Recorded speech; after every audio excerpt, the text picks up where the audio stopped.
Hi everyone, in this video we are going to show you how to code the new Ford Fusion key fob. This is the same procedure for 2017, 18, 19, many other Ford models. Keep in mind that in case you lose your Ford key fob, you will have to delete all keys and to program at least 2 new key fobs. We will also show you where you should put the key fob, the exact spot, and hopefully you learn and enjoy. Thank you.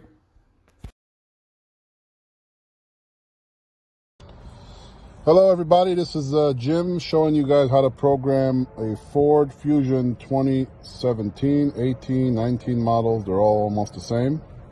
After we cleared all the old keys off the system, the computer advised us that it's ready to program the key. We will drop the key here in the cup holder. There is a slot. As you can see, it's a little dirty from people just not being careful. But once you drop it in the slot, the machine will recognize the chip and it'll register the key. You pull it out, put the second one in, and it'll do the same thing. And do you want to learn another key? You tell it no, you don't want to learn. Learning completed. Very simple and easy. And just to make sure you guys are aware, whenever you clear the keys off the system, you'll have to program 2 new keys into the system to get it going. That's the way Fords are and a lot of other manufacturers. But that's it. We're good to go.